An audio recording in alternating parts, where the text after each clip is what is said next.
Buenas tardes. Sesión pública de la Real Academia de la Mar para proceder a la exposición de la conferencia Liderazgo y éxito, Cortés y Magallanes. Dos liderazgos antagónicos.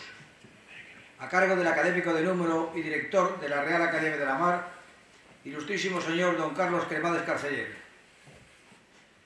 Excelentísimas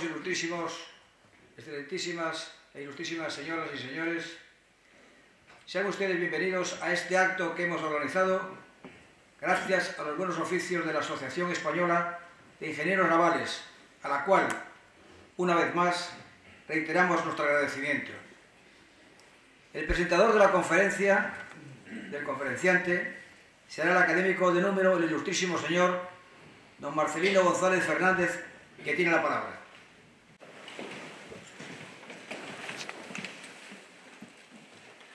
Señoras y señores, muy buenas tardes, sean ustedes bienvenidos. Una muy bienvenida a la que acaba de decir don Antonio Montes. Yo voy a presentar la conferencia de hoy, con honor y placer de presentar a Carlos Cremades, que hablará sobre liderazgo y éxito, Magallanes y Cortés, dos liderazgos antagónicos. Carlos Cremades es Master in Business Administration por la Universidad de Pico, ingeniero industrial por la Universidad Politécnica de Madrid, diplomado en Educación Familiar por el Instituto Europeo de Educación, es director y presidente de la Real Academia de la Mar, de la que, por supuesto, y como ya quedó dicho, es un miembro numerario, no puede ser menos, y además desempeña otros muchos cargos y cuenta con muy variados títulos, fruto de una dilatada vida empresarial, cultural y social, de la que puedo citar algunos ejemplos, sin extenderme demasiado porque nos podrían dar las tantas. Es presidente del Departamento Marítimo de Sonallera, miembro del Comité Español del Lloyd's Register of Shipping, miembro del Consejo Exterior, asesor cátedra de la Mar, almirante Fernando Pult del Pardo, de la Universidad Camilo José Cela, y ostenta la presidencia de diferentes entidades. Ha pronunciado muchas conferencias y ponencias y ha participado en diferentes mesas redondas y paneles en los que la mar suele tener un acusado protagonismo, como es el caso de la importancia geoestratégica y política del canal de Suez en la historia reciente, el canal de Suez y la seguridad marítima, jornadas en el 20 aniversario de la Cátedra de la Mar de la Universidad Camilo José Cela, Máster a Comande en el ciclo El Cine y la Mar en la Real Liga Naval Española, la Contraarmada, la Marina Mercante tras el COVID-19, etcétera, etcétera. En el caso que nos ocupa, Carlos Cremades destaca por su afición y cariño a la historia de España y por sus profundos análisis, su capacidad de síntesis y su claridad de expresión, además de contar con una memoria de elefante, como van ustedes a ver. En su conferencia Liderazgo y éxito, Magallanes y Cortés, dos liderazgos antagónicos, hablará del carácter y liderazgo y sus cualidades y carencias de estos dos personajes históricos, dos gigantes de nuestra historia, que han sido padres de dos grandes aventuras sobre la superficie de la Tierra.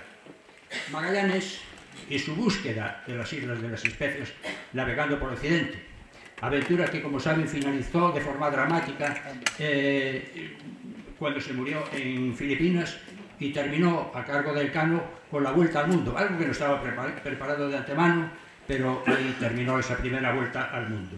Y Cortés es el otro personaje, conquistador del gran imperio mexicano al otro lado del Atlántico, del que nació el que iba a ser el virreinato de Nueva España.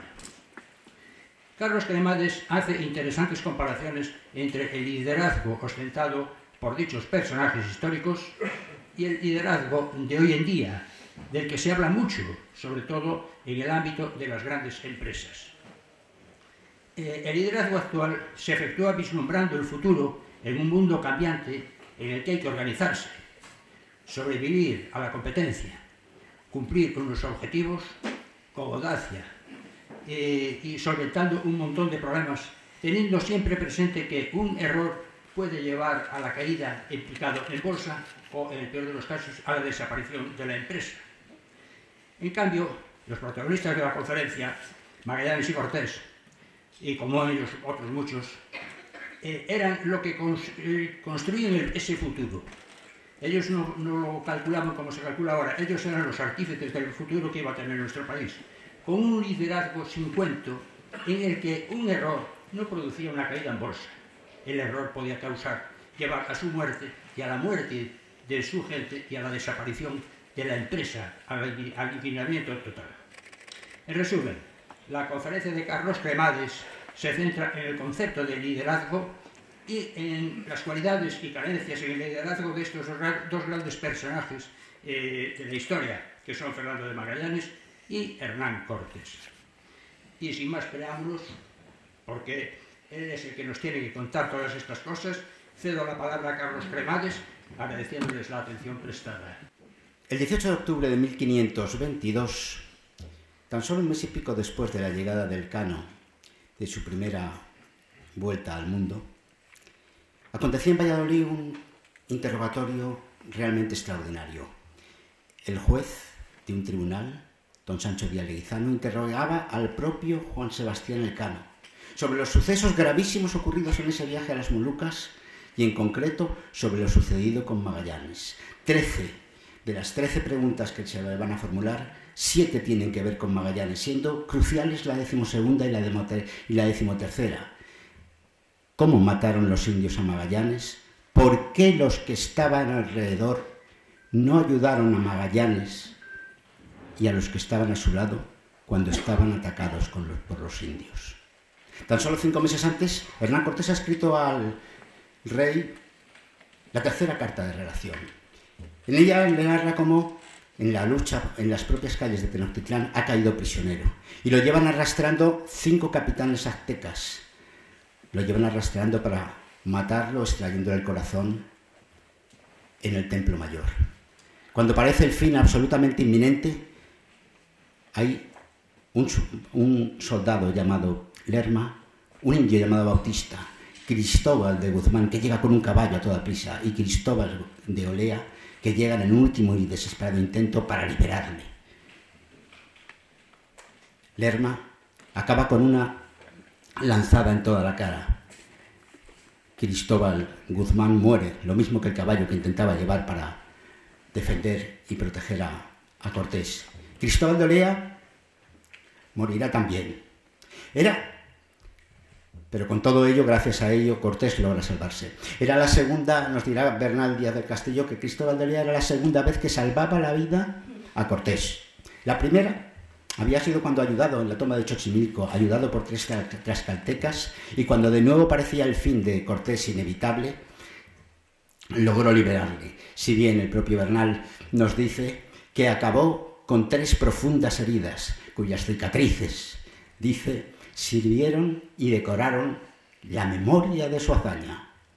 Bueno, tenemos en este momento dos personajes al que uno les parece que su tropa le deja que lo maten y no hace nada por liberarle, y en otro que pareciera que la gente y sus ayudantes están casi deseosos de dar la vida por él, cosa que de alguna manera Bernal nos lo dice en un momento determinado, Bernal del Castillo, en la historia verdadera de la conquista de Nueva España, cuando nos dice aquella frase: todos pusiéramos la vida por él, frase que cualquier líder de cualquier organización sería el desideratum que desearía oír alguna vez de su gente.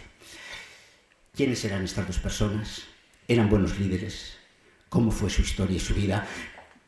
Profundizar en ellas nos va a llevar a 2 de las hazañas más impresionantes de la historia de la humanidad. Y evidentemente, por cuestión evidentemente de tiempo, tendremos que hacer unos resúmenes centrándonos en los hechos más significativos, puesto que daría para muchísimas conferencias centrándonos en la vida de 2 colosos de la historia como estos 2. Y empecemos en que iremos narrando un poquito de Magallanes, y luego un poco de Cortés, y Magallanes haciendo una traslación en paralelo, repitiendo ahora mismo que efectivamente tendremos que dejar de lado muchos detalles por cuestión de tiempo. Magallanes nace en Sabrosa, en Portugal, en 1480. Se educa en la corte de la reina Leonor de Portugal como paje. Allí recibe conocimientos de astronomía, de matemáticas, de náutica, etcétera, etcétera. Con 25 años se alista en la primera expedición portuguesa que va hasta la India, posteriormente en otra expedición que llegará hasta lo que hoy es Malasia, en Malaca. En ellas se da cuenta del increíble tráfico que hay de especies sobre todo, pero también de sedas y otros materiales en el lejano oriente. Posteriormente intervendrá en otra acción en la zona de lo que hoy consideraríamos el Magreb contra la piratería, en la que quedaría con una fuerte herida en la pierna que le arrastraría una cojera para toda su vida. De vuelta a Portugal, solicita al rey Manuel I el Afortunado que le conceda el mando de una escuadra. Magallanes era una persona que no tenía demasiadas dotes diplomáticas y claro, el moverse por allí entre los entresijos y situaciones un tanto etéreas de la corte lisboeta, pues lo único que hacía era pisar callos a todo el mundo, como consecuencia de lo cual, qué duda cabe que le niegan, por supuesto, el mando de la escuadra. Entonces baja sus pretensiones y dice que por lo menos le den el mando de un barco, cosa que evidentemente con los callos que había pisado ya, pues le dicen obviamente que tampoco. Entonces ya dice, bueno, pues recurre al rey y le dice por lo menos que me dejen desnaturalizarme, que era tanto como ponerme al servicio de otro rey, lo que hoy llamaríamos, diríamos, nacionalizarse de otro país. Y yo creo que Manuel I el Afortunado, en gran parte para quitárselo de en medio, pues le dice que sí. ¿Y qué hace? Aparece en España y logra increíblemente una entrevista con Carlos I, Valladolid, marzo de 2018. Y lo que es increíble, ¿qué le está proponiendo? ¿Qué le está proponiendo a Carlos I? Le está proponiendo que él sabe el paso que hay entre el Océano Atlántico y el Mar del Sur, o sea, el Océano Pacífico. Bien, y el caso es que le pide una barbaridad, le pide que lo financie con 6 millones de maravedíes. Y lo curioso del caso es que de esa reunión sale que el rey se le concede los 6 millones de maravedíes. Recordemos lo muchísimo que costó a Colón el financiar toda la expedición a América. Y resulta que en una reunión el amigo Magallanes ha convencido al rey para que le dé 6 millones de maravedíes. ¿Qué le ha prometido Magallanes al rey para que le dé en una sola reunión? Porque es en Valladolid cuando se firman ya las capitulaciones, luego habrá unas pequeñas capitulaciones añadidas en el mes de abril en Aranda de Duero, pero las primeras fundamentales son esas. ¿Qué le ha prometido? Pues le ha prometido la noticia bomba. Le ha dicho que por cálculos que le ha hecho junto con su socio Ruiz Faleiro en los archivos de Portugal, resulta que las Islas de las Especias, que de alguna manera están haciendo multimillonaria a Portugal, porque Portugal entiende que está dentro de su zona de acuerdo con el Tratado de Tordesillas, que no son de Portugal, que son de España, que de acuerdo con los cálculos y estudios que él ha hecho, esas islas son de España. Pongamos una pequeña pincelada de contexto de lo que era el tráfico de especies para que lo sepamos valorar. Simplemente decir que de la expedición de la Vuelta al Mundo solamente sobrevive, como todos sabemos, una nave, que es la Victoria, que viene cargada de clavo. La carga de clavo que se vende, que ha traído la Victoria, en el mercado de Amberes se vende en 8,7 millones de maravedíes. 8,7 millones de maravedíes. Claro, aquí hay algunos navieros o gente relacionada con el mundo de la mar. Imaginemos que ahora les dijéramos a alguien de estas personas, oye, tú tienes que comprar un barco y con el primer viaje que hagas ya has pagado la compra del barco, pero no solamente has comprado la esta del barco, es que con los beneficios has pagado el barco que has comprado y puedes comprar 4 barcos más. Habría cola inmediatamente para ese tráfico. Ese es el tráfico que le dice Magallanes a Carlos I que realmente podemos hacer, puesto que entonces evidentemente Magallanes y Carlos I llegan, firman las capitulaciones y qué duda cabe, cuando la expedición se está preparando en Sevilla, ¿qué ocurre? Llegan noticias a la corte lisboeta de lo que está haciéndose. ¿Y qué hace la corte lisboeta? Pues tratar por todos los medios que esa expedición se aborte, como era lógico, como haríamos como de esperar todo el mundo. Eso lleva primero a proponerle a Magallanes que, oye, que aquello de que te dije que no quería nada contigo, pues hombre, que eso que te digo y que te vuelvas para acá. Que el embajador, por supuesto, de Lisboa en Portugal le haga todo tipo de propuestas a Carlos I, que además tenía una posición un poquito delicada. ¿Por qué? Porque en aquel momento se estaba cortejando a la princesa Isabel, con la que se casara posteriormente, Isabel de Portugal, la preciosa emperatriz que recordaréis del cuadro póstumo de Tiziano, ¿no? Entonces, en todo aquello, Magallanes se mantiene. Magallanes se mantiene en lo suyo y se mantiene honestamente diciendo que él no negocia. Claro, si no va por las buenas, va por las malas, y se sabe que incluso intentaron atentar en su vida por la noche en las calles de Sevilla de aquella época. Pero efectivamente, yo esto lo digo porque hace 2 años era una cosa un poco chocante, porque se decía, no, es que esto de la Vuelta al Mundo, cuando fue el aniversario, es una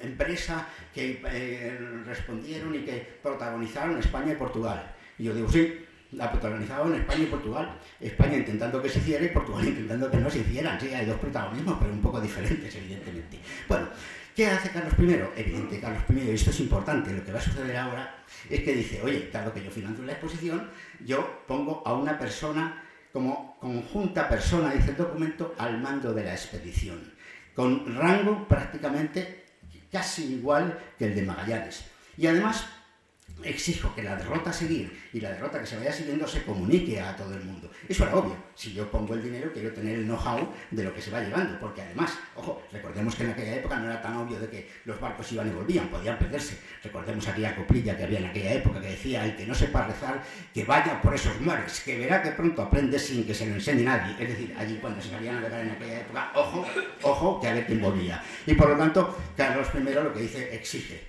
número 1, que las decisiones importantes sean compartidas con Juan de Cartagena y además que se comunique al resto de los capitanes, cosa que por otra parte era consuetudinario en general en las flotas españolas. Y dicho sea de paso, ojo, Juan de Cartagena no era cualquiera. Juan de Cartagena era probablemente hijo natural, evidentemente, del arzobispo de Burgos, Rodríguez Fonseca, secretario de lo que sería el Consejo de Indias, probablemente la persona más poderosa de largo de todo lo que sucedía en América, ¿no?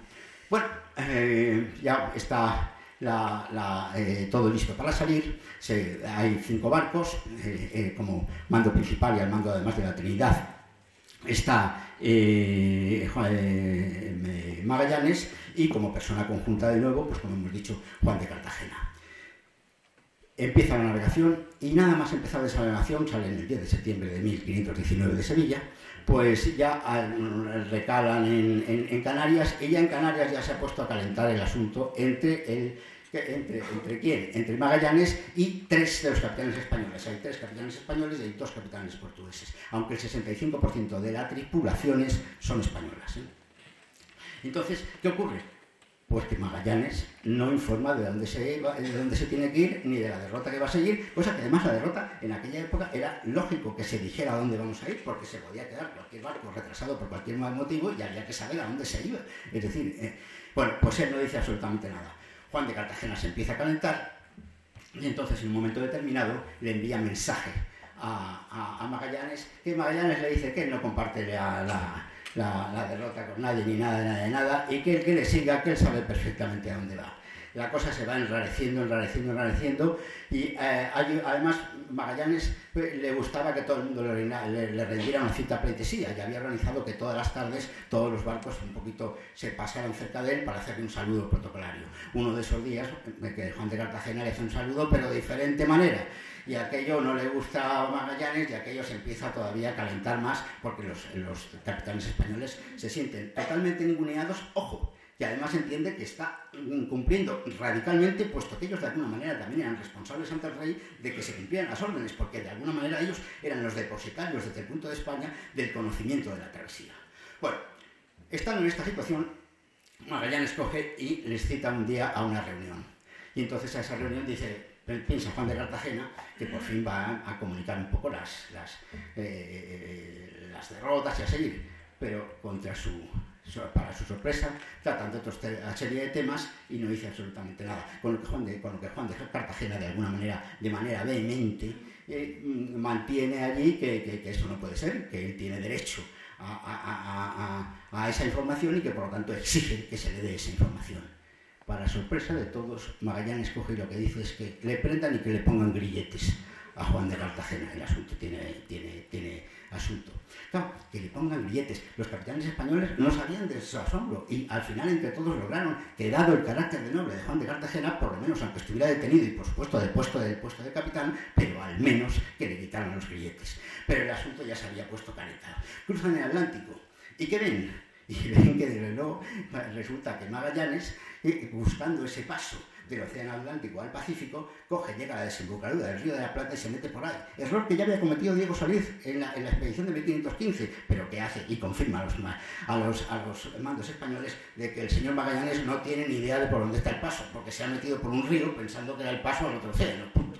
Luego entonces ya que ya se empieza a montar. Acaban, lo pongo un poquito, estoy en tono un poquito informal para que estemos todos más animados, pero bueno, pero es que fue así, no le vamos a contar, el asunto es muy grave y veremos que acabará teniendo situaciones pues dramáticas y trágicas en lo que va a ir sucediendo poco a poco después. ¿Por qué? Porque claro, llegan a lo que llaman la bahía de San Julián, que está, diríamos, para situarnos como en la zona sur de Argentina. Ahí ya hace mucho frío y ahí está todo ya el ambiente cargado. No, lo siguiente. ¿Qué ocurre? Pues que, claro, que se organiza un motín, obvio. ¿Se organiza un motín de quién? De los 3 capitanes españoles. Mueven los hilos y en la noche del 1 al 2 de abril de 1520 sueltan de su detención a Juan de Cartagena y le envían mensaje a Magallanes en una carta diciéndole que tienen 3 barcos controlados. Y ojo, importante, es un motín muy particular, porque no quieren destituirle, no quieren oponerlo con el clásico motín que vemos en las películas, lo único que le dicen es, ojo, si tú cumples con las órdenes del rey que tienes que cumplir, todo vuelve a su cauce, pero si vas a seguir las andadas, que sepas que nosotros tenemos 3 barcos, que somos la mayoría, y aquí va a haber un follón. Pero claro, Magallanes ya estaba de alguna manera informado de que un motín se estaba cociendo y reacciona hábil y muy rápidamente. Coge y envía a Juan Mendoza una carta con 6 hombres. Esos 6 hombres llevan armas ocultas y llevan allí. Juan Mendoza, el capitán, uno de los amotinados, lee con una cierta sonrisa la carta, pero en ese mismo momento Gómez de Espinosa, uno de los que enviados por Magallanes, coge, se lanza con un puñal y se lo atraviesa en la garganta. Inmediatamente los otros 6 que van con Espinosa lo rematan y Mendoza, el capitán, cae muerto. Semejantes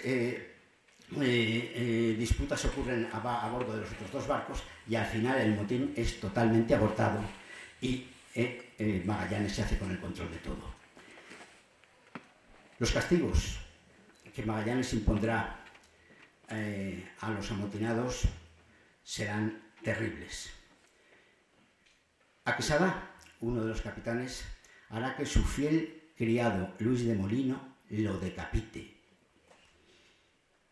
Pena que el pobre Luis Molino, su criado, lloraba mientras que tenía que efectuar semejante cuestión. Luego, descuartiza los cuerpos en cubierta tanto de Mendoza como de Magallanes y los deja tendidos para que los vea toda la gente descuartizados en cubierta. E inmediatamente después los dejará en una isla sin enterrar. Uno de los pilotos, Morales, lo que hará es descoyuntarlo a la vista de todos. Entre tremendos gritos, Morales muere antes de que le terminen de descoyuntar. Con Juan de Cartagena, por su carácter de noble y su posible filiación con Rodríguez de Fonseca, no se atreve a matarlo, pero les reserva una muerte todavía mucho peor. A él y a uno de los clérigos, Sánchez, lo deja en una isla desierta condenado a una muerte segura por hambre y por sed. Claro, estos castigos que en muchos casos rayan con el sadismo, pues diríamos que hablan por sí solos. Posteriormente ya, después levantarán anclas de la bahía de San Julián, se adentrarán en el estrecho de Magallanes y es de hacer de mención que el último barco que iba en la comitiva, que era el San Antonio, mandado por el capitán portugués Esteban Gómez, se da la vuelta y se vuelve. Lo cual demuestra 2 cosas. Ya, efectivamente, que la animadversión y pérdida de liderazgo no solamente era con los capitanes españoles, sino también con los portugueses. Esteban Gómez era portugués, y luego el tema de volverse en un convoy es un tema de una gravedad impresionante. Y pasemos ahora a Cortés. Cortés nace en Medellín, de familia igualmente hidalga, aunque corta de medios económicos, estudia leyes, aunque no logra ninguna graduación en Salamanca, pero allí aprende suficiente leyes y suficiente latín, como veremos a continuación. Después pasará a hacer labores de escribanía en una notaría en Valladolid, y de ahí pasará a Sevilla, de Sevilla a Santo Santo Domingo y de Santo Domingo a Cuba, en la que acabará siendo alcalde de Santiago de Cuba con una posición económica desahogada. Entre él y el gobernador de Cuba, Diego de Velázquez, organizan una expedición, pero mientras que Diego de Velázquez quería hacer una expedición más bien de nada, para un poquito de cosas, hacer alguna transacción y poca cosa, él tiene miras mucho más importantes. Y como consecuencia de esas miras mucho más importantes, pues Velázquez se da cuenta de que aquella expedición no debe dejársela mandar a Cortés. Pero Cortés le gana por la mano, y antes de que reciba la noticia de que le va a decir que lo destituye, pues él coge y se va. Pero evidentemente esta desobediencia de alguna manera a Velázquez, que era el gobernador, será una espada de Damocles que penderá y que estará permanentemente encima de Cortés durante toda la expedición. Pero justo antes de partir, Cortés hace una arenga a su gente. Y es increíble la arenga porque ha quedado puesta por todos los cronistas. Es una arenga que habla de la patria, de España, que habla del rey, que habla de la misión de evangelizar a los indios de allí. Y, ojo, es ante un público, ante una gente absolutamente heterogénea, porque entre su gente hay hidalgos, meros aventureros, gente normal relacionada con la marina, pero a todos les envía el mismo mensaje, todos quedan igualmente motivados. Desembarcan en Cozumel, una pequeña isla que hay en la zona maya. En Cozumel recogen a un náufrago español que llevaba 8 años allí perdido desde tiempos de la expedición de Grijalva, que estaba por allí y que, ojo, importante, sabe maya porque lleva 8 años allí y por lo tanto hará posible la comunicación al menos con los mayas. Se adentran ya tierra adentro y tienen el primer contacto. Los intentos de Cortés, como para que no haya conflictos con las indias con las que se va encontrando, darían para escribir un libro de diplomacia. Pero en un primer momento no puede evitar que haya una primera batalla, la batalla de Centla, con los mayas de allí. Afortunadamente solamente es una batalla, que es más bien una batallita, porque inmediatamente después logra que de alguna manera llegar a un arreglo con todos ellos, a un arreglo con los mayas. Y se encargan al final regalos. Y ojo, importante, entre los regalos que le dan los mayas habrá un regalo impresionante. Le regalan 20 mujeres y una de esas mujeres será una tal Marianali, la futura doña Marina, porque inmediatamente que reciben a las mujeres, lo primero que hace Cortés es bautizarlas a todas y ponerle un nombre cristiano. Doña Marina jugará un papel que evidentemente no tenemos el tiempo de desarrollar, pero que será crucial en todo el devenir cortesiano de México. Bueno, pasan inmediatamente y ya su fama se empieza a extender y llegan a la zona de los totonacas. Allí ya, ojo, se habla otro idioma, se habla el náhuatl, la lengua franca en la zona centro, que era la lengua que hablaban los aztecas. Y aquí es muy interesante, porque cómo comunicarse con esos señores, porque les reciben muy bien, pero tienen que comunicarse con ellos. Entonces se dan cuenta de que pueden comunicarse a través del tándem Jerónimo de Aguilar con doña Marina. Cortés habla en español, Jerónimo de Aguilar traduce al maya y doña Marina traduce del maya al náhuatl, que entiende el cacique gordo, que es el jefe de la zona, que en un momento determinado, y eso es otra habilidad de Cortés para hacerse, diríamos, querer y confiar en él, el cacique gordo le empieza a soltar que hará lo que sea, que está harto de los impuestos, que está harto del tributo humano que sistemáticamente, que los hijos y las hijas sistemáticamente se los llevan de los aztecas para sacrificarlos en el templo mayor, y que no va a seguir aumentando eso. Cortés, evidentemente, escucha toda esta confesión de parte entusiasmado. Y de allí parece que todo va bien, pero no va tan bien. ¿Por qué? Pues porque el amigo Velázquez ha montado en cólera, ha enviado inmediatamente mensajes para decir que se acabó la fiesta y que vuelvan todos inmediatamente para allá, que está absolutamente desautorizado y que desde luego él como gobernador le obliga y le exige que venga que regrese inmediatamente. Claro, la situación de Cortés es muy comprometida, porque efectivamente él sabe que su gente sabe que él ya no tiene autorización y que acaba de llegar de Cuba una orden diciendo que él se tiene que volver. ¿Qué hace entonces? Entonces demostrará que esos años que ha estado en Salamanca y en la escribanía han servido para algo. Porque ¿qué hace? Para no depender de Cuba, funda una ciudad, la Villa Rica de la Veracruz. Hacen elecciones y en esas elecciones nombran a un corregidor y nombran a un alcalde. Y son el corregidor y el alcalde los que nombran capitán general ¿a quién? Evidentemente a Hernán Cortés. La figura, esto parece como una especie de regate en corto de andar por casa, pero no es así, no tenemos tiempo. Pero está basado fundamentalmente no tanto en las leyes de toro como sobre todo en las 7 partidas, en concreto en la primera, segunda y tercera partida. Daría para otra conferencia apasionante como Cortés logra estructurar todo ello. Pero eso no es más que, diríamos, un poco de tiempo muerto. ¿Por qué? Porque Cortés sabe que seguro que Velázquez ha escrito a la corte donde, evidentemente, el todopoderoso Rodríguez Fonseca, el supuesto padre de Juan de Cartagena, es el que no permite que se mueva absolutamente nada, y tarde o temprano van a llegar órdenes diciéndole que aquello se acaba. Y efectivamente esas órdenes llegan. El 1 de julio llegan esas órdenes. ¿Qué dicen esas órdenes? Que es que la corona, el propio Carlos I, ha nombrado a Velázquez la persona que tiene que explorar. La situación es crítica para Cortés. Dentro de poco no es que habrá desobedecido a Cortés, es que ha desobedecido a Cortés, al rey y a todo el mundo, y por lo tanto sería reo de muerte por partida doble. ¿Qué hace entonces? Entonces hace una jugada maestra de nuevo. Coge y hace que el cabildo escriba una carta que es antológica al rey, claro, en el cual le dice, de acuerdo con todas las leyes de toro, que lo que quiere ese cabildo es efectivamente que sea Cortés el que siga con la expedición. Y claro, pero no basta con eso, hay que ser congruente con eso. Y precisamente como es el cabildo, el nuevo cabildo del cual depende, ¿qué hace? Envía el quinto real, el 20% de todo lo que podía sacar de exposición, había que enviarlo al rey, ya no se lo envía a Velázquez, se lo envía directamente a España, al rey.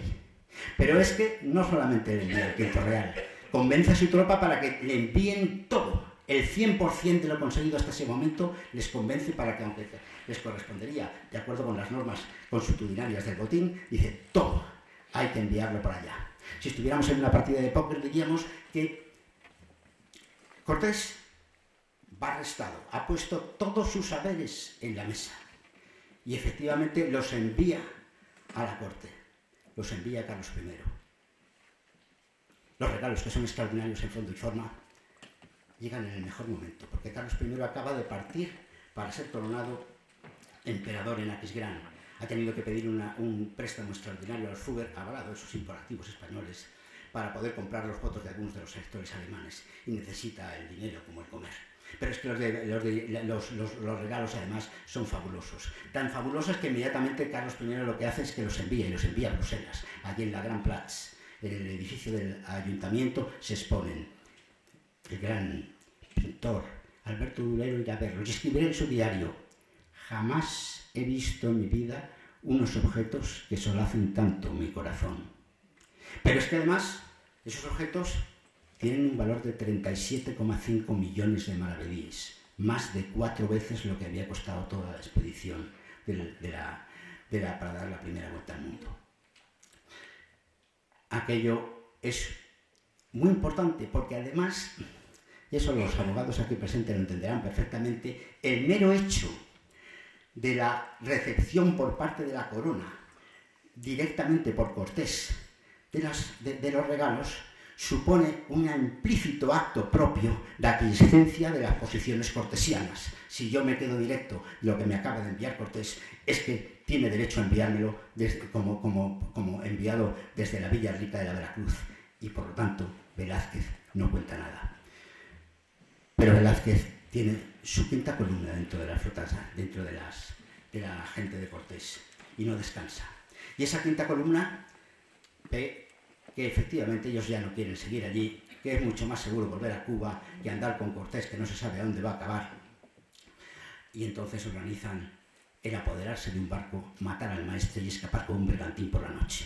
Pero tan solo unas horas antes de que eso suceda, el motín es descubierto. Cortés ahorca a los 2 responsables. Vemos que Cortés también sabe efectuar y hacer justicia de una manera drástica, pero no hay ni pizca de asomo ni de sadismo ni de venganza en el mismo. Pero además no se queda ahí. Cortés coge y habla a la tropa y les vuelve a decir los objetivos que tiene la expedición. Y en un acto efectivo y efectista coge y barrena todos los barcos. La leyenda irá transformando la palabra barrenar con la de quemar, y queda un poco en el acervo popular la expresión quemar las naves, como expresión de que se ha terminado con una posibilidad, de que ya se ha terminado con la posibilidad de un camino y ya no queda más que otro. Pero además de ser una medida práctica para que nadie piense que pueda huir, el quemar las naves es de alguna manera un significado importante, porque Iris en la Eneida, ¿qué hace? Quema las naves para que la expedición no prosiga. Alejandro el Magno, cuando llega a Fenicia y ante una batalla con un enemigo muy superior, también quema las naves. Julio César, cuando atraviesa el Rubicón, pronuncia la famosa frase: la suerte está echada, como diciendo que ya no hay vuelta atrás. El quemar las naves, entre comillas, supone, y Cortés lo sabe, que él y su gente empiezan a entrar y a traspasar y entrar en el ámbito de los héroes y de los mitos. Habíamos dejado a Magallanes atravesando su estrecho. Si los cálculos de Toscanelli, que son basados en Ptolomeo, son ciertos, él tiene que estar a punto de llegar a las Islas Molucas. Y él sabe que las Molucas están aproximadamente a la altura del Ecuador. Luego pues sigue para arriba. En un error incomprensible, no toma agua ni alimentos, ni en los 3.000 kilómetros que tiene de costa con Chile, ni en los demás de 1.000 y pico que tiene en la costa peruana.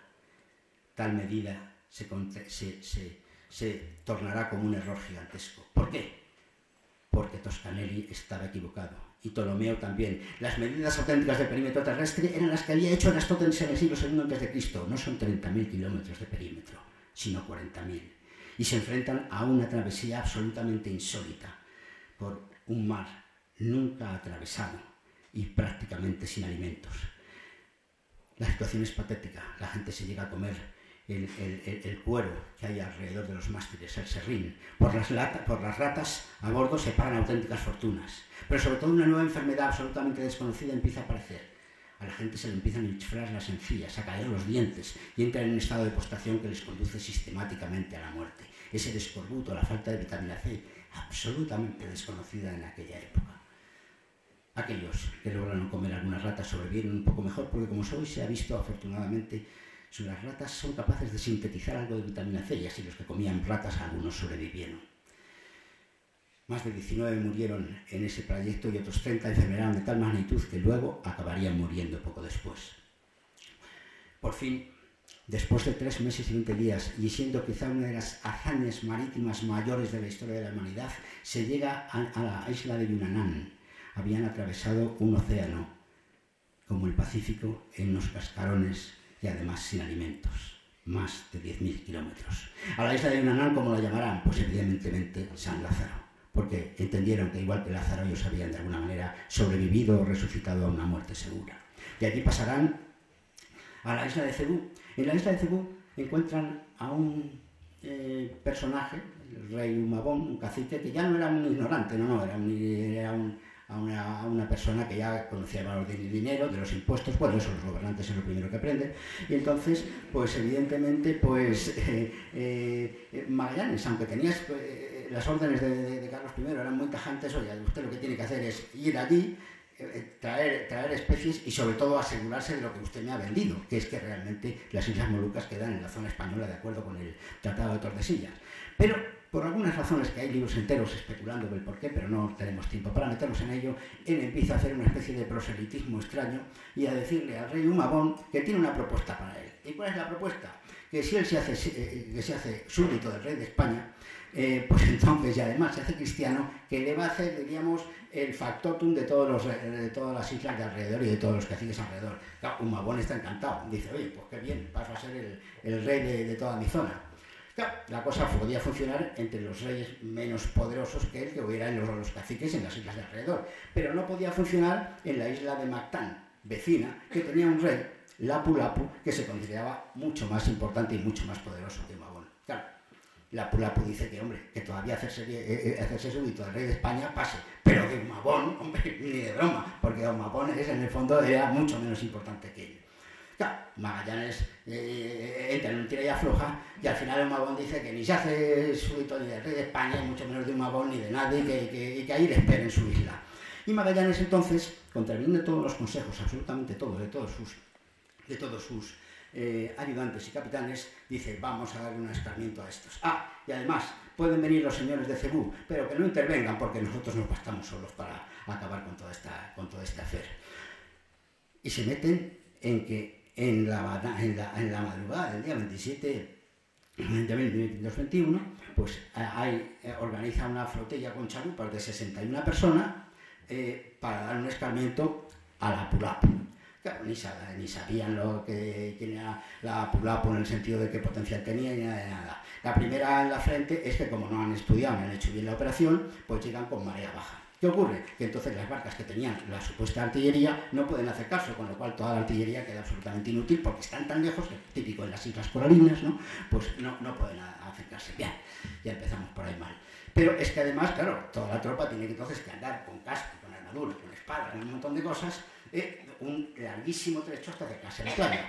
Peor todavía, como en la orilla lo que hay son al menos 1500 mactuenses, o como que son los aborígenes de allí, pegando gritos, etcétera, los soldados no se les ocurre otra cosa que ir tirando y gastando sus municiones con anticipación, con lo cual cuando llegan realmente cerca de donde están, pues ya no tienen casi ninguna acción. Aquello acaba siendo una batalla cuerpo a cuerpo en la cual la abrumadora mayoría y de número de los habitantes de Mactán pues acaba siendo tremendo. Magallanes tarda en reaccionar y tarda en decir que evidentemente retirada. Pero cuando ya lo dices demasiado tarde. ¿Por qué? Porque los de allí se han dado cuenta de quién es él y van todos a por él.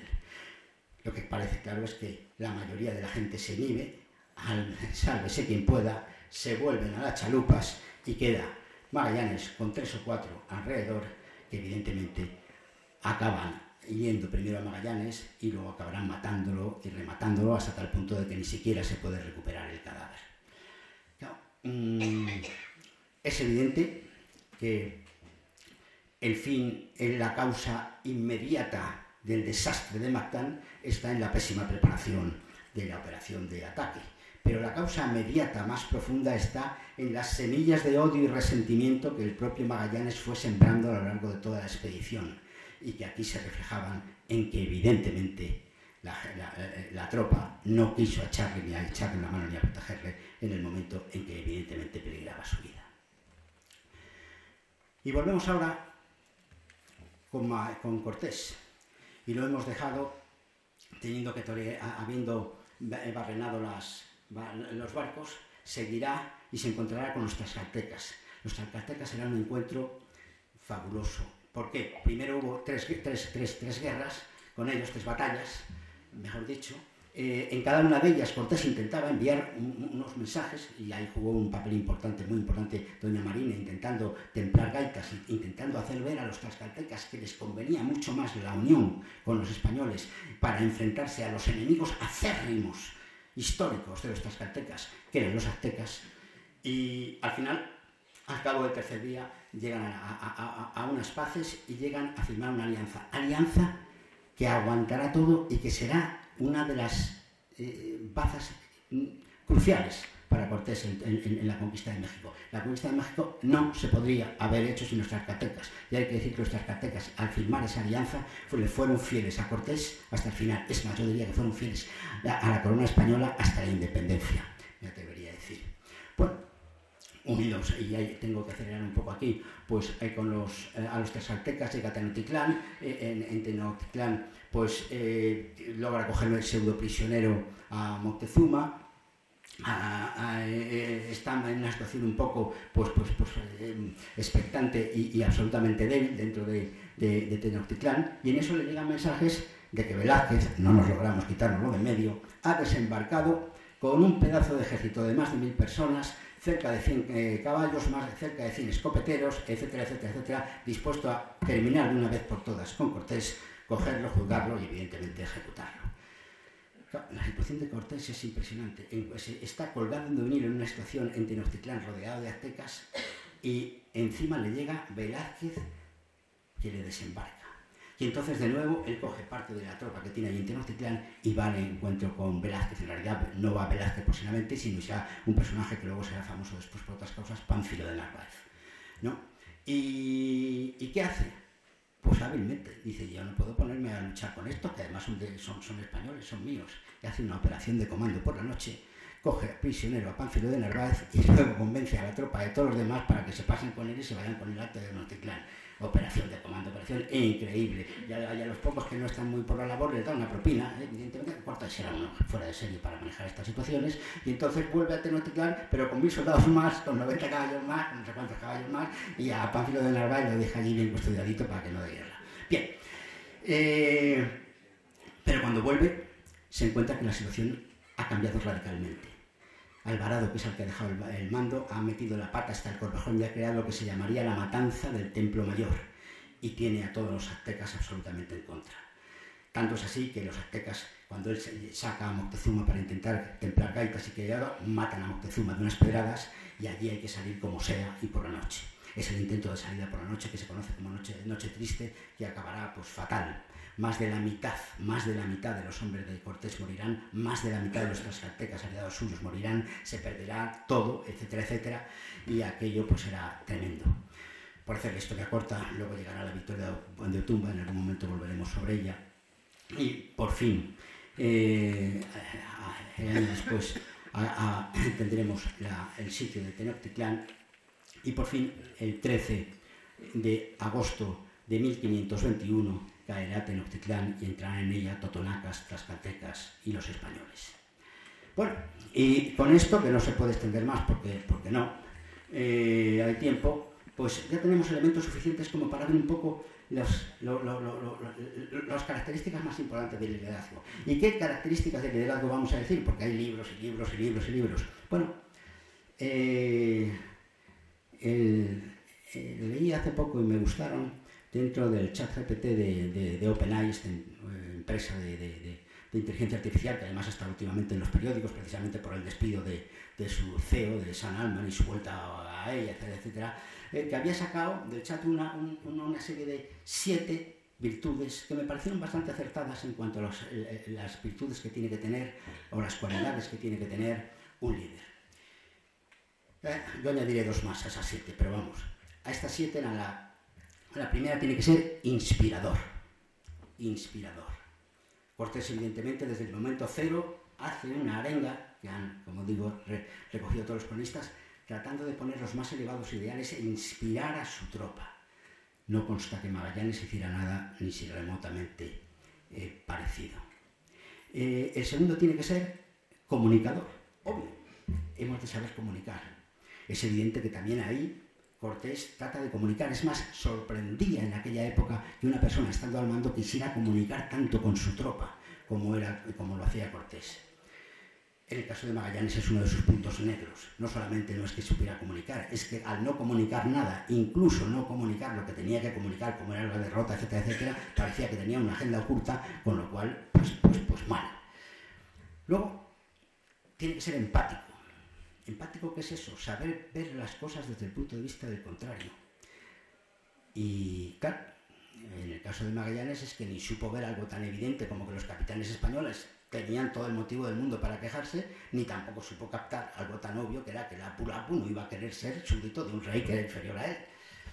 En el caso de Cortés, inmediatamente sabe coger y captar los intereses de los de allí. Inmediatamente se gana su confianza y de ahí vendrá las alianzas que tiene. Jamás se hubiera podido conquistar México, jamás, sin esas alianzas que Cortés va logrando con las diversas etnias totonacas, etcétera, y especialmente con los tlaxcaltecas. La siguiente es que tiene que ser flexible. Flexible. Y flexible, pues ya lo sabemos lo que es.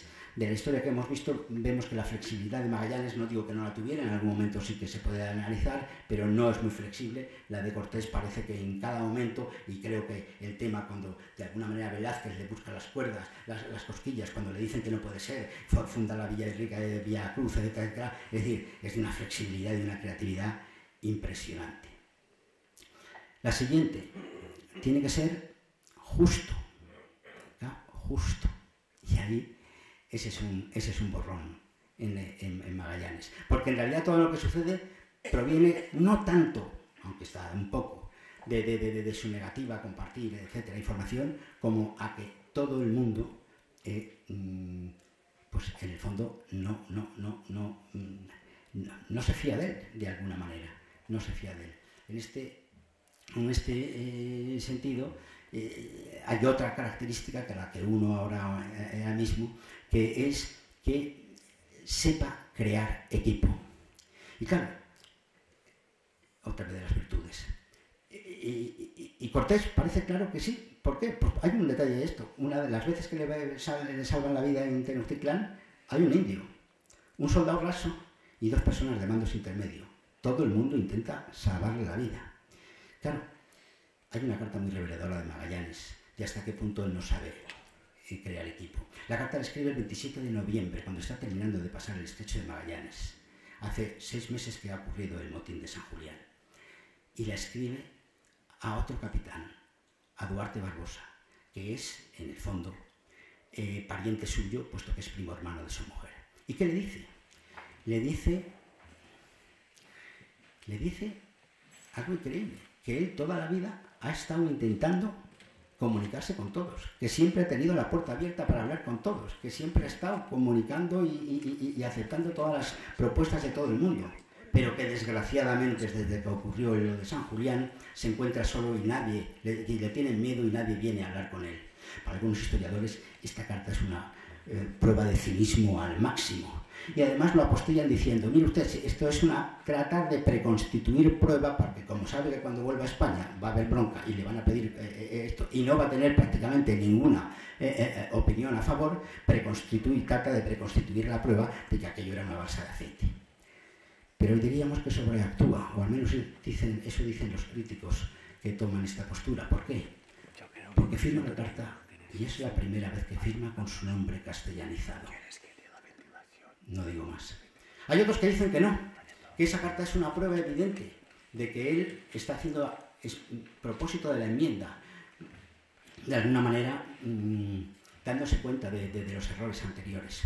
No quito ni lo uno ni lo otro, ni digo que ni uno ni otro no vaya a tener parte de razón, pero para mí lo que es evidentemente y antes que todo es un reconocimiento del fracaso absoluto del líder, que escribe diciendo que nadie le va a decir nada, que no puede hablar con nadie. ¿Y a quién le escribe la carta? Al único que puede escribírsela, porque es pariente suyo, porque es el primo hermano de su mujer. A estas características yo uno 2 más. Una, la perseverancia. La perseverancia porque no hay objetivo que se pueda conseguir si no se es perseverante. Y por lo tanto la considero fundamental. Pero admito que hay gente que dice que la perseverancia, pues sí, pero no.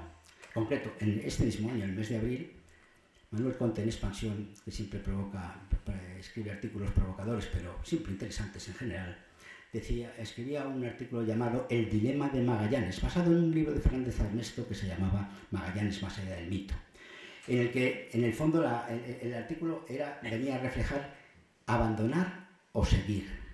¿Dónde está el acierto? Y venía a decir el artículo diciendo, no siempre la perseverancia es una virtud. Manuel Conte, evidentemente relacionado con el mundo económico, decía, y muchas veces llega a fatales consecuencias. Veamos a los empresarios muchas veces en los costes hundidos. Como he metido tanto dinero aquí, tengo que seguir, y como tengo que seguir, meto más dinero, y cuanto más dinero meto, entonces más pillado estoy. Dice, ahí el acierto no está en perseverar, sino en largarse cuanto antes. Punto número 1. Manuel Conte, siempre creativo, nos dice que además eso ya en otros ámbitos, por ejemplo en el deportivo. Dice, una acordada que intentara escalar un 8000 y que fuera muy perseverante, el jefe de la acordada a lo mejor alargaba la escalada más allá del tiempo, volvían tarde, era de noche y acababa siendo aquello pudiendo provocar la muerte de todos los escaladores. Dicho todo lo cual, yo sigo creyendo que la perseverancia es fundamental e imprescindible para alcanzar metas, y por lo tanto que es una gran virtud. Y quizá la tengamos metida en el ADN español. ¿Por qué? Porque fijaos, si las palabras para nosotros abandonar, retirarse, tienen siempre una connotación algo negativa, mientras que la de resistir, aguantar y permanecer tienen todas una connotación positiva. Y la última característica de un líder que añado yo es la de tener el temple y el aguante y la clarividencia de juicio en las situaciones límite, en las situaciones en las que está todo perdido, en las situaciones en que una decisión de una manera o de otra puede variar por completo el resultado de todo, en las situaciones en las que la línea que separa el éxito más profundo de la derrota más total es prácticamente invisible. En esos momentos hay que tener temple y además acierto. Y hay Magallanes, que duda cabe, que pues claro, en San Julián lo hizo muy bien, pero sin embargo luego en Mactan pues lo hizo bastante mal, porque de alguna manera tenía que haber visto que aquello ya había que tomar una decisión, y esa decisión en la presión máxima de que ya aquello no tenía, había que tomarla mucho antes. La posición y el comportamiento de Cortés en situaciones límites es sencillamente admirable e increíble. 6 días después de la noche triste en que han muerto más de la mitad de sus hombres, más de la mitad de los tlaxcaltecas, ya no tiene armamento, la pólvora está mojada. De los caballos se le quedan escasamente 20. ¿Cuántos serán capaces de galopar? En esa situación intenta desesperadamente llegar a Tlaxcala, pero los aztecas que le venían hostigando le cortan la retirada y le sitian en el valle de Otumba. Van vestidos de blanco. Salazar dirá que son tantos, dicen que cerca de 100.000, que parecía que estaban todas las cumbres de alrededor nevadas. Cortés tiene una mano herida y una herida en la sien que no para de sangrar. Es en esos momentos cuando uno recuerda aquella frase de Emil Ludwig que decía que cuando el destino de los héroes se complica, la belleza de sus vidas se duplica. Cortés contempla la situación. Probablemente solo haya una persona en el mundo que crea que la victoria todavía es posible. Y esa persona es Cortés. ¿Y qué hace Cortés? Cortés reúne a su tropa y le dice que la victoria todavía es posible, que todavía se puede ganar y que si han de morir, que vendan cara a sus vidas. Quizá el que mejor nos narra este momento sea Salvador de Madariaga, que nos lo narra de la siguiente manera. Dice: ese ejército de sombras, ese pelotón de heridos y hambrientos tuvo que enfrentarse a un montón de guerreros, armados hasta los dientes, frescos y aguerridos. Pero ese pelotón de sombras oyó las palabras de Cortés y oyó su invocación al apóstol Santiago y oyó su invocación a la Virgen María. Y esa sombra de ejército ganó la batalla de Otumba. Sí, 501 años después, todos estáis sorprendidos de lo que está apareciendo en pantalla, resulta que Rafa Nadal jugaba la final del Abierto de Australia.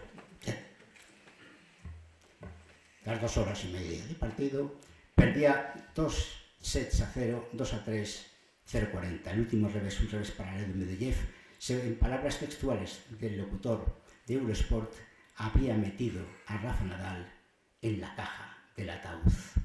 Probablemente en ese momento nada más que había una persona que creía que Rafa Nadal podía ganar el partido, porque las casas de apuestas y los ordenadores de todo el mundo decían que las posibilidades de que perdiera Nadal eran casi del 100%, del 96%. 2 horas y media después, tras 5 horas y media de titánico esfuerzo, Rafa Nadal ganaba el partido.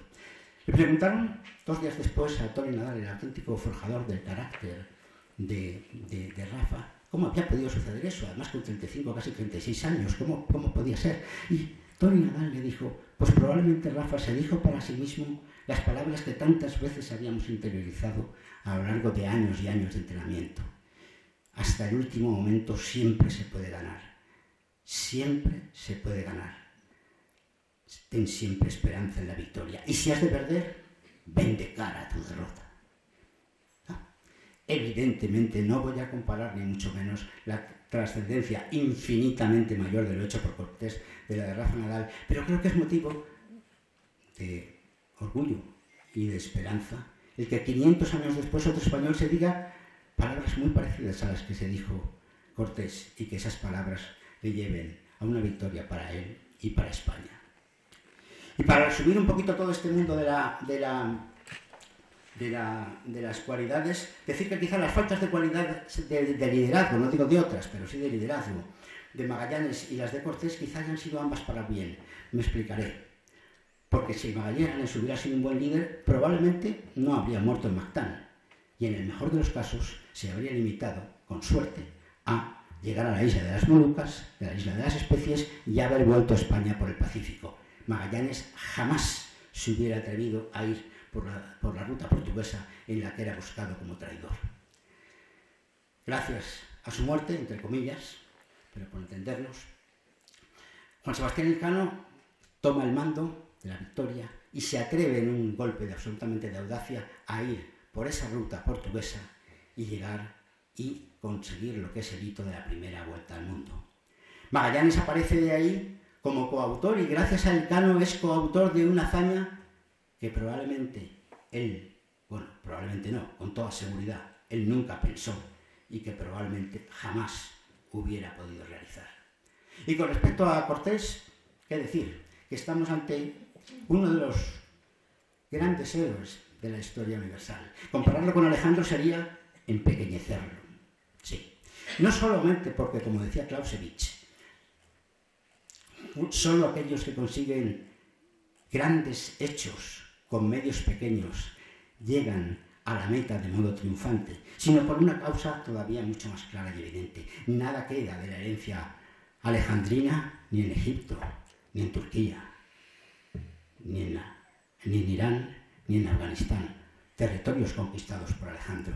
Mientras que la herencia de Cortés está presente en decenas y decenas de millones de personas que viven ahora mismo en México, que además sirvió como modelo para otros territorios colindantes. Sí. Y quizá después de esto, para terminar, sería bueno comparar o recordar aquel diálogo que mantienen Hernán Cortés con Bartolomé de las Casas. Bartolomé de las Casas, de alguna manera, le recrimina un día a Cortés que por qué ha acabado con el imperio azteca y lo ha deshecho. La verdad es que la pregunta no deja de tener su miga, que le dijera un clérigo, ¿no?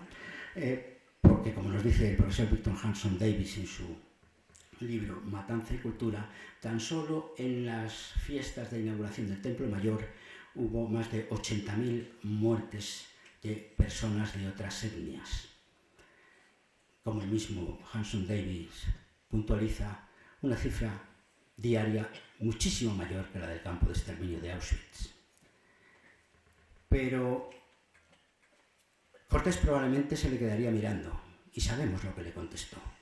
Lo que le contestó fue: qui not intram per ostium furest latro. El que no entra por la puerta es ladrón y salteador. Respuesta absolutamente desconcertante en fondo y forma. Punto. Pero brillante y sincera. En primer lugar le contesta en latín. No admite una supuesta superioridad cultural de las casas.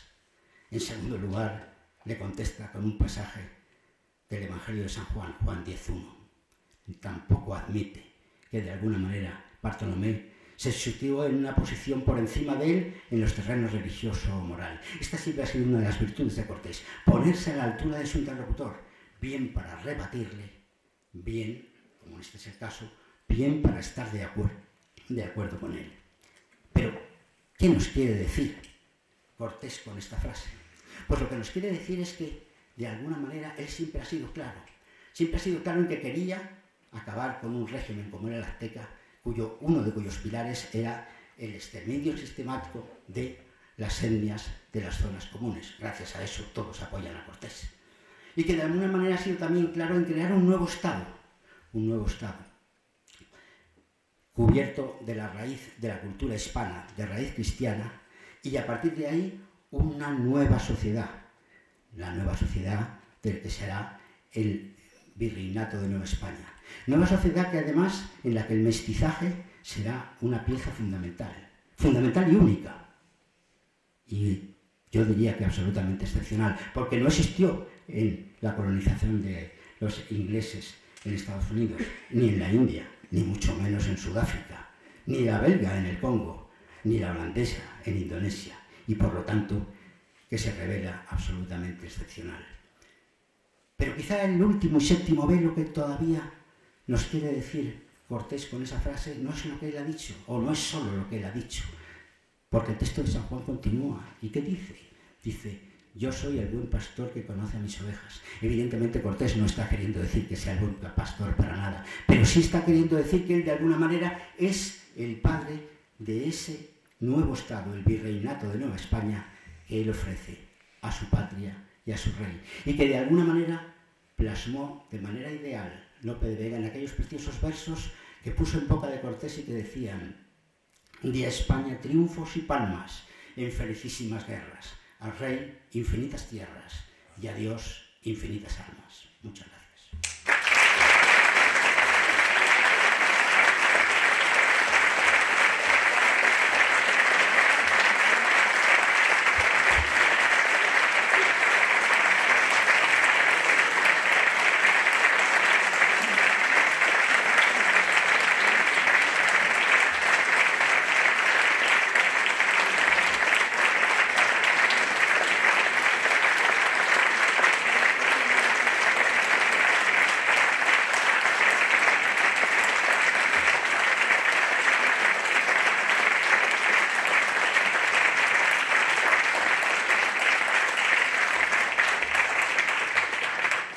Muchas gracias, de verdad.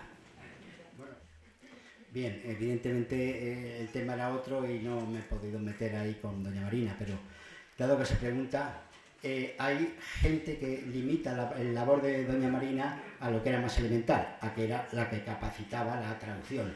No quito mérito a esa labor, que fue evidentemente fundamental y importantísima, número uno. Pero doña Marina fue muchísimo más que eso. También se podría decir es que además, como se enteraba, como sabía, pues es la que les avisa, por ejemplo, de que hay una encerrona en Cholula, etcétera, etcétera. Marina fue mucho más que eso. Y lo que hay que ir es a los cronistas, y los cronistas que nos hablan de doña Marina. Doña Marina nos dicen que era una persona entrometida y bulliciosa. Pero López de Góngora nos lo va a dar en la clave más importante de ella, porque dice que era faraute.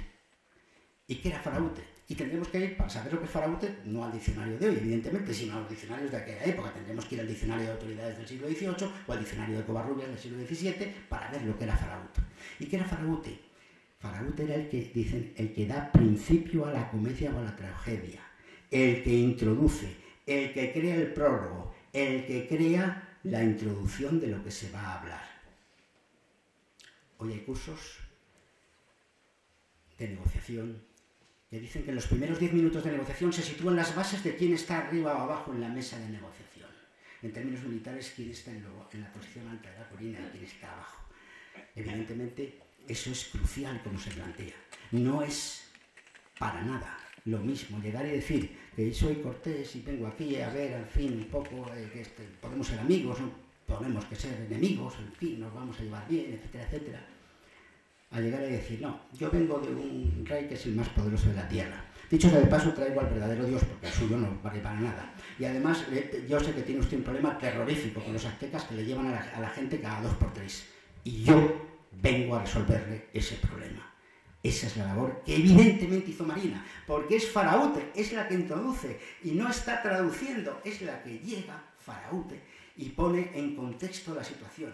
Y es evidente que en concreto, sobre todo con los tlaxcaltecas, juega un papel fundamental para que tras 3 días, porque es que de los tlaxcaltecas no me puedo meter en detalles, había una facción que quería seguir peleando, y es doña Marina la que de alguna manera continuamente va poniendo en situación.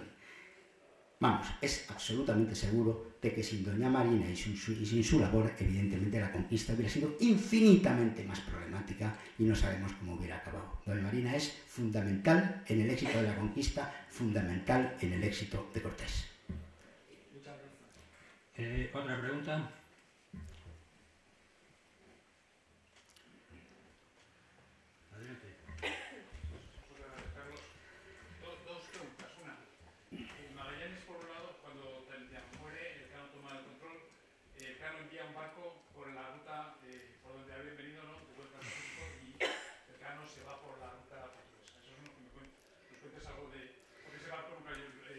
Claro, vamos a ver, efectivamente hay una decisión, no es que el cano queda como capitán de un barco y el otro queda como capitán de otro barco, pero lo que ocurre es lo siguiente: ese segundo barco lo tienen que, va tan cargado que pierde agua. Aunque meten buzos varias veces para localizar la pérdida, no la pueden detectar. Ojo, que están en las Molucas, ojo, que están en territorio portugués, o sea, ojo, están en campo contrario y con árbitro de Barça, no están en el mismo sitio, no estamos aquí.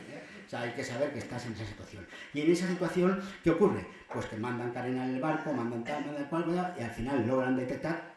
El cano ya no espera, el cano sale para la ruta absolutamente peligrosa de Portuguesa, y ese barco sube, pero claro, no llega a subir tan al norte como para pillar la corriente del Kuroshio, que es la que les hubiera permitido llegar a aparecer por el norte de California, bajar, y evidentemente pues hasta que se llega al tornaviaje de Urdaneta muchos años después, la vuelta será imposible.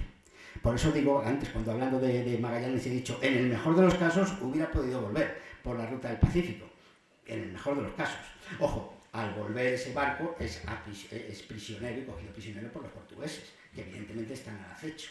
Es decir, de toda la gente que llega, no solamente llegan los 18 o 19 que llegan con el cano, sino habrá gente después que tras laboriosas negociaciones se libere, que son efectivamente la gente de la Trinidad y la gente que luego quedará en Cabo Verde, pero bien, eso ya es otra historia. La segunda pregunta era, con relación con Cortés, al final Cortés no tiene un final feliz en su vida. Ya sabes tú que España trata muy mal a sus héroes y así nos va. Eso es una lacra que tenemos. Sí, no acaba muy bien, sería otra conferencia hablar el fin de Cortés y el trato de la corona. Hoy quiero que todos nos vayamos con un sabor dulce al este y no nos metemos en ese berenjenal. Pero efectivamente sus cartas de relación fueron prohibidas por Carlos V, en fin, Divergent, un libro que se llama tiene un juicio de residencia, y hablando de los juicios de residencia, que en el fondo son restos de las envidias de tiempo de Velázquez, ojo al parche, pero bueno, las cosas. Divergent en uno de sus libros dice que claro, que el juicio de residencia era un método fabuloso para que el Estado, la corona, pero a mí me gusta decir el Estado, porque si no parece que es que vamos contra la corona, no, es el Estado, el que sin despeinarse y sin una picadura de mosquito se quedara con todo lo que los conquistadores, a base de muerte, de riesgo, etcétera, etcétera, habían conquistado. Pues evidentemente habrá un juicio de residencia laborioso, complicado, y luego en España ya lo decía Díaz Plaja, nuestro pecado capital es la envidia, punto, o sea, que ¿para qué vamos a seguir hablando? Bueno, espero que vayamos todos tomando conciencia que a nuestros héroes hay que ponerlos en un pedestal. Los ingleses, que son raza aparte y a los que no tengo ninguna simpatía, pero hay que reconocer que eso lo hacen extraordinariamente bien. La ropa sucia la lavan en casa, y los héroes, incluso aunque sean un desastre, los encontramos como el almirante Vermont, con una escultura y un epitafio glorioso en la abadía de Westminster. ¿Alguna otra pregunta? Hay dos preguntas. Una ya al fondo. Usted, sí. Sí, hola, buenos días. Le felicito por la exposición y por la copa, el habernos mantenido atentos. No, hora y pico, no es fácil. Me quería referir, si no cree que las motivaciones de Magallanes de continuar, de enfrentarse a la Pulacu, no venían más bien por tema personal, al darse cuenta de que se había equivocado con sus estudios y la Moluca no estaba en territorio español. Y no se atrevía a volver a España con las manos vacías, máxime, creo que había una de las capitulaciones que decían que un sexto de los territorios que él conquistara era para él. Con lo cual, no creo que las motivaciones eran meramente materiales. Bueno, la pregunta tiene doble respuesta. Absolutamente de acuerdo con el último punto. Siempre se ha escrito y se han escrito cantidad de cosas sobre qué motivación hace, porque, ojo, él se va cuando se va a la zona de Filipinas, tal cual, está más al norte que las Molucas, y él lo sabe. Luego, entonces, ¿qué está buscando allí?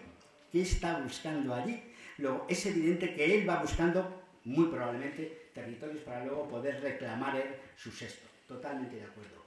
pero no tanto porque creyera que se había equivocado en dónde estaban las Molucas, porque las Molucas estaban, o sea, si él estaba en lo cierto, si la dimensión del perímetro de la Tierra fuera en 30.000 como él pensaba, positivamente y por mucho las Molucas habrían estado, las Islas de la Especería, en zona española. O sea, ahí estaba. Lo que pasa es que se equivoca. Lo que pasa es que Toscanelli está equivocado. Y entonces es cuando la pizza. Y al final, pues es de las primeras bodas, las Molucas están casi. Tanto es así que inmediatamente, aunque eso ya es otro tema, hay una serie de conferencias y conversaciones entre los geógrafos de uno y de otro para ponerse de acuerdo. Punto. Y cada uno defiende lo suyo, porque no hay mucha diferencia. No es obvio que queden en un lado de otro. Al final ese tema quedará resuelto por el Tratado de Zaragoza, en el cual se les deja prestado una especie de usufructo. Bueno, eso lo entienden por 350.000 ducados el comercio, tal cual. Es cierto que 30 años después, al producirse la unión con Portugal, esas islas vuelven para España.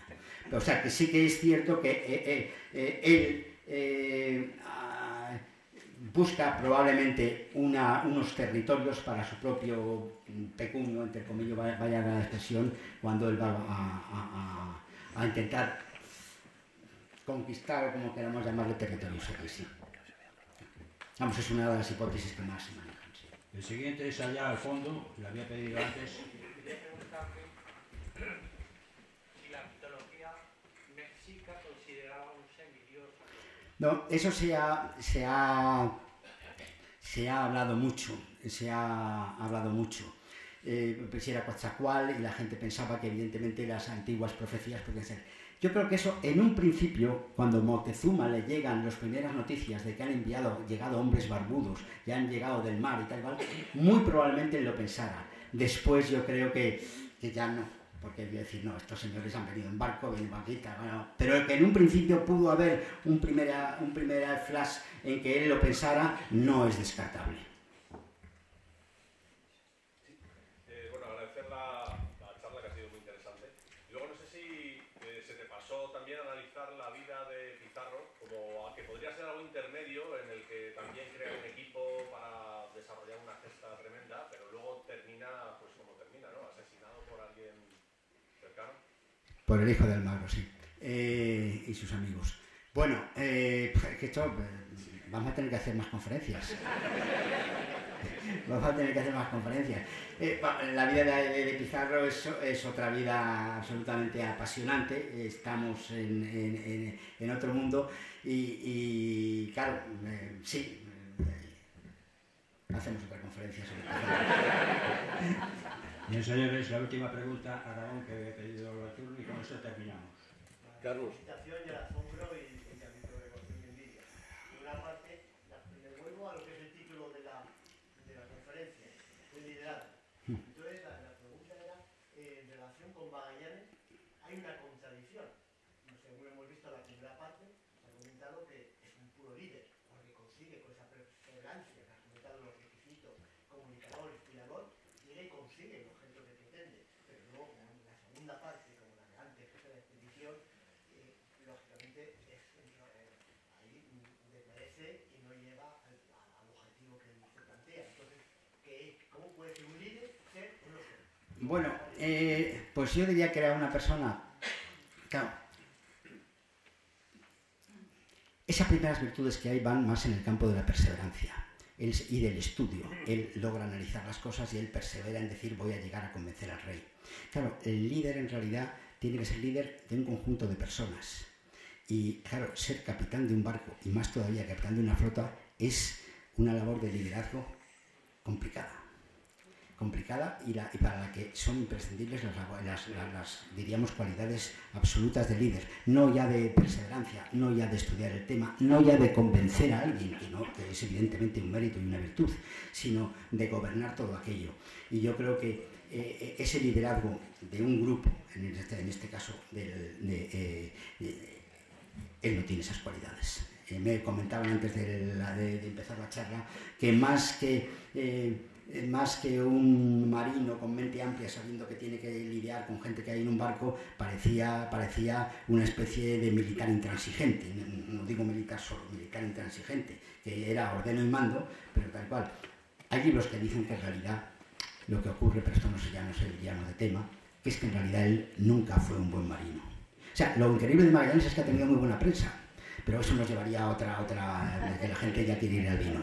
Pero me parece que ahí Pedro tenía otra nueva pregunta. Gracias. Primero agradecerte sinceramente la exposición tan fantástica que has hecho, tan amena y tan completa. Aunque no lo has mencionado, yo creo que en tu conferencia late todo el tiempo un poco el modelo distinto de conquista, por llamarlo de una manera, entre España y Portugal. No cabe duda que en el siglo XV los portugueses eran los grandes navegantes, Escuela de Sagres, el infante de Sagres, Enrique Navegante. Pero los portugueses, a diferencia de los españoles, nunca fueron colonizadores. Yo sé que la palabra a lo mejor no suena muy bien, porque ahora no sé cuál es la que se puede usar sin que la cultura woke se te eche encima. Pero bueno, sean colonizadores, sean conquistadores, o sean repobladores o pobladores, los españoles fueron a fundar. Y los portugueses, siendo tan buenos navegantes, solo fueron a comerciar.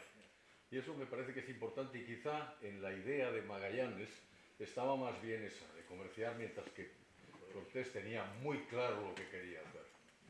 No, eso es cierto, y efectivamente se habla mucho, la palabra efectivamente colonizar es una palabra ahora que no gusta a nadie. Por una parte a los españoles no nos gusta, a mí por lo menos, porque es un término que nos compara con algo que sucede en el siglo XIX, sobre todo por otras potencias, y que no tiene absolutamente nada que ver, porque sigue ese, diríamos, patrón, pero exagerado todavía más, de Portugal. Y de hecho, efectivamente, ¿qué hacen? Pues hay países que llegan a un sitio y tardan 200 años en construir una universidad o un colegio, o en interesarse por las lenguas de allí. A los 10 años de llegar Cortés allí, ya hay una gramática de náhuatl.